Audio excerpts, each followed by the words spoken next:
ఈరోజు వాగ్దానము పరిశుద్ధాత్మ వాగ్దానం. పరిశుద్ధ గ్రంథమైన బైబిల్లో నుంచి ఈ వాగ్దానాన్ని చదువుకుందాం. యెషయా గ్రంథం 66వ అధ్యాయం 13వ వచనాన్ని మనం చదువుకుందాం. ఒకని తల్లి వానిని ఆదరించినట్లు నేను మిమ్మును ఆదరించెదను. ఈరోజు వాగ్దానము ఆదరించే దేవుడు. ప్రభునందు ప్రియులరా, ఈ ప్రపంచంలో లోకంలో నిజంగా తల్లి ప్రేమ చాలా గొప్పది. దానికి సాటి అయిన ప్రేమ లేదని అంటూ ఉంటారు. అయితే ప్రియమైన దేవుని బిడ్డలారా, మరి ఇంత తల్లి ప్రేమ ఎందుకంటే నవమాసాలు మోసి కంటదండి. తను ఎంత శ్రమపడినా సరే కనేటప్పుడు ఆ ప్రసవ వేదన చాలా బాధాకరమైంది. అయినా సరే బిడ్డ మీద ప్రేమతో నిజంగా అన్నీ ఓర్చుకుంటుంది. చూడండి, తల్లి బిడ్డలకి ఏమన్నా అనారోగ్యత వచ్చిందనుకోండి, తలడిల్లిపోద్ది. ఓ చిన్న సమస్య వచ్చిందనుకోండి, తలడిల్లిపోద్ది.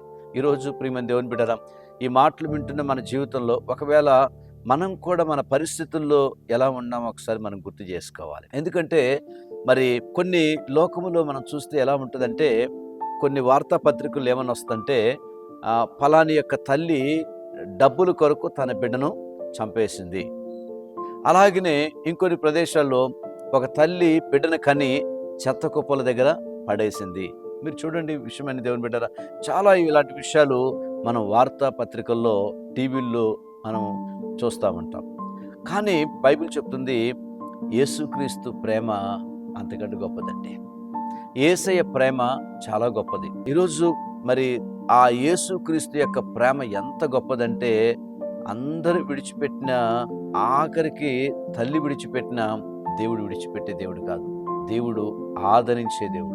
ఈరోజు నీ కుటుంబంలో కూడా ఇలాంటి పరిస్థితి నువ్వు చాలా కొట్టుమిట్లాడుతూ ఉండొచ్చు.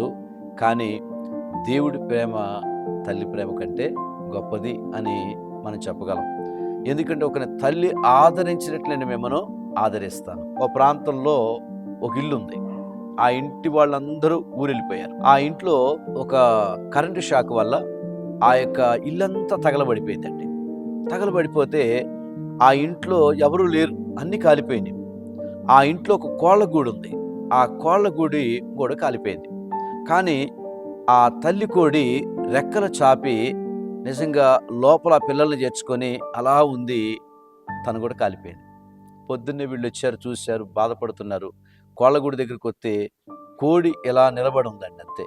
కానీ వాళ్ళు ఇలా టచ్ చేస్తే పైనుంచి మొత్తం బూడిద కింద పడిపోయింది. ఆ బూడిద లోపల నుంచి పిల్లలు, చిన్న చిన్న పిల్లలు కిస్ కిస్ కిస్ అని వచ్చినాయి. అంటే ఒక కోడే తన పిల్లల్ని ఎలా కాపాడిందో, మరి దేవుడు నిన్ను కాపాడలేడా? నీ శ్రమ నుంచి కాపాడలేడా? నీ పరిస్థితిని కాపాడలేడా?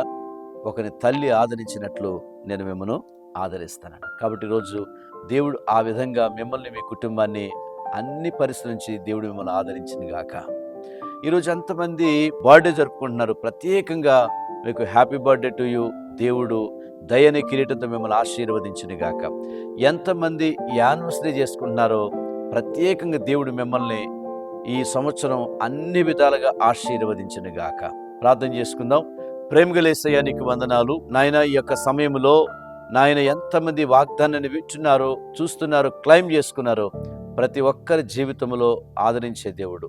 కాబట్టి ఒక అద్భుతమైన విధంగా నీ బిడ్డలను ఆదరించమని నాయన, కుటుంబాలను ఆదరించమని, ప్రతి పరిస్థితిని ఆదరించమని యేసు నామములో ప్రార్థిస్తున్నాం తండ్రి. ఆమెన్.